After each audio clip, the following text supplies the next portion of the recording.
একটা গ্রামে থাকতো হাবলু আর কাবলু নামে দুই ভাই। দুজনেরই ছিল খাদি আর হাদি নামে দুই বউ। হাদি ছিল সরল সাদাসিধে, কিন্তু খাদি ছিল খুব চালাক আর বাজে। সে সবসময় হাদিকে হিংসা করত। হাবলু তার বউ হাদির জন্য যখনই কিছু কিনে আনতো, খাদি সেটা নেওয়ার জন্য বায়না করত। হাদি ছিল খুব ভালো মনের মানুষ, তাই সে খাদিকে তার জন্য আনা উপহার দিয়ে দিত। কিন্তু তাও খাদি সব সময় হাদিকে অনেক কথা শোনাতো। ওকে দিয়েই বাড়ির সব কাজ করাতো আর নিজে সারা দিন রূপচর্চা করত। এদিকে হাদির ছিল টুনি নামে একটা মিষ্টি পাখি বন্ধু। যখনই হাদির মন খারাপ হতো, সে টুনির সাথে গল্প করত। টুনিও তাকে মাঝে মাঝে তার কাজে সাহায্য করে দিত। একদিন হলো কি, কাজের জন্য হাবলু আর কাবলু একদিনের জন্য বাইরে যায় আর তাদের বউদের বলে যায় একসাথে মিলেমিশে থাকতে। কিন্তু খাদি তো খুব বাজে, তাই সে ঠিক করলো হাদিকে অনেক জ্বালাবে, যাতে সে বাড়ি থেকে চলে যায়। যেই ভাবা সেই কাজ। যখনই হাবলু আর কাবলু চলে যায়, তখনই খাদি হাদিকে বলে, হাদিদি, তোমার সব গয়না আমার চাই, তুমি সবগুলো আমায় দিয়ে দাও। তখন হাদি বলে, কেন ছোট, তোরও তো অনেক গয়না আছে, দুজনেরই সমান সমান গয়না আছে, তাহলে আমি আমার গয়না তোকে কেন দেব? এই কথা শুনে খাদি খুব রেগে যায় আর বলে, না, আমি বেশি সুন্দরী, তাই সব গয়না আমি নেব, আর ওগুলো আমায় পরলেই বেশি মানাবে। তুমি গয়নাগুলো দেবে কিনা বলো, না হলে কিন্তু আমি কুরুক্ষেত্র বাঁধবো, এই বলে দিলুম। হাদি ভাবলো গতি সুবিধের নয়, তাই সে বলে, ঠিক আছে, আগে আমার আর তোর স্বামী ফিরে আসুক, তারপর আমার সব গয়না তোকে দিয়ে দেব। না হলে ওরা ভাববে তুই জোর করে আমার থেকে নিয়ে নিয়েছিস। তার থেকে ভালো আমি কোনো একটা ফন্দি বার করে সবার সামনেই তোকে ওই গয়নাগুলো দিয়ে দেব। এই কথা শুনে খাদিও রাজি হয়ে যায় আর হাদিকে দিয়ে ঘরের সব কাজ করায়। কাজ শেষ হয়ে গেলে হাদি ঘরে বসে বসে কাঁদতে থাকে। তখন টুনি এসে তাকে জিজ্ঞাসা করে, কি হয়েছে ভালো বউ, কেন কাঁদছো? তখন হাদি টুনিকে সব কথা বলে।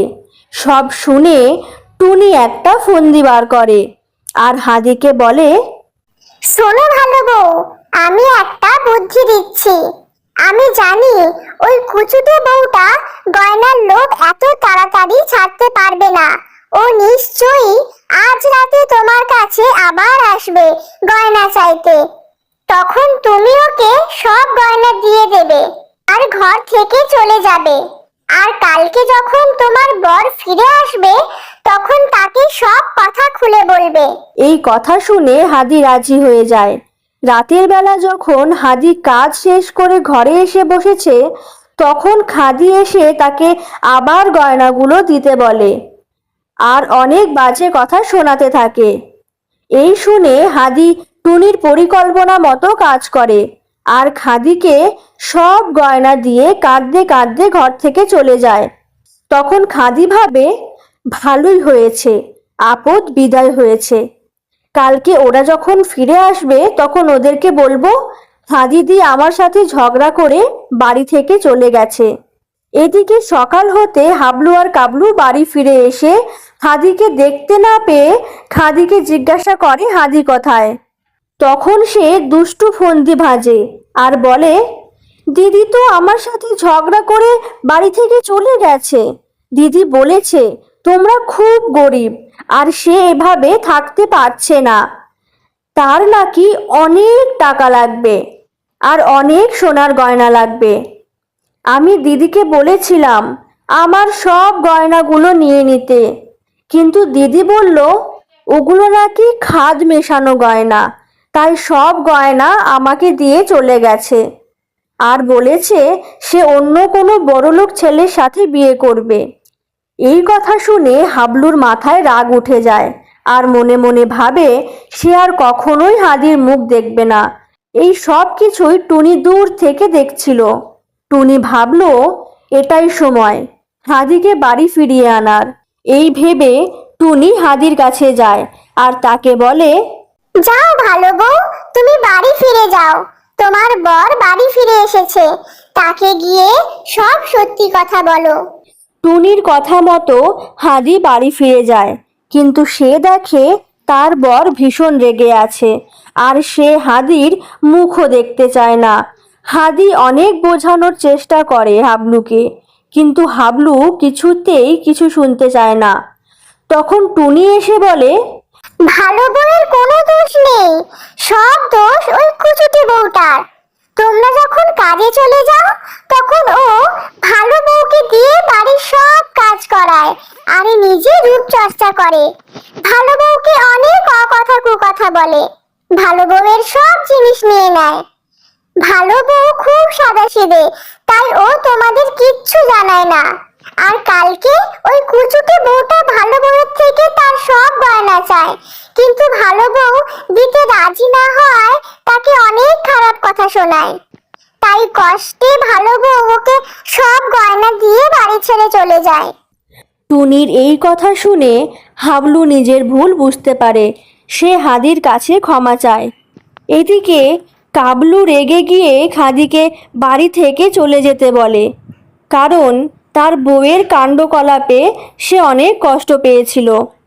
খাদি এবার ভয় পেয়ে যায় আর কাবলুকে বলে, আমায় ক্ষমা করে দাও, এই ভুল আমি আর করব না।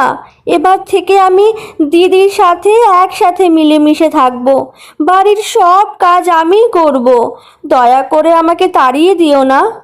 কাবলু বলে, যদি বউ তোমায় ক্ষমা করে তবে তুমি এই বাড়িতে থাকতে পারবে, না হলে নয়। খাদির এই করুণ অবস্থা দেখে হাদির মায়া হয়। সে বলে, আমি তোকে ক্ষমা করেছি ছোট, তুই আমার ছোট বোনের মতো, তাই তুই আমার থেকে যা চাস আমি তোকে তাই দিই, কিন্তু তাও তুই আমায় সব সময় কথা শোনাস।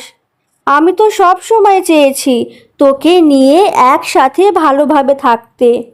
এবার থেকে তুই আমার সাথে ভালোভাবে থাকবি তো ছোট? হাদির এই কথা শুনে খাদি তার ভুল বুঝতে পারে আর সে সবাইকে বলে যে এবার থেকে তারা সবাই মিলেমিশে একসাথে থাকবে। এবার হাদি টুনিকে ধন্যবাদ জানায়, কারণ আজ টুনি না থাকলে সে আর ঘরে ফিরতে পারতো না। হাদি বলে আজ থেকে টুনি তাদের সাথে তাদের ঘরেই থাকবে আর এরপর থেকে তারা একসাথে সুখে শান্তিতে থাকতে শুরু করে।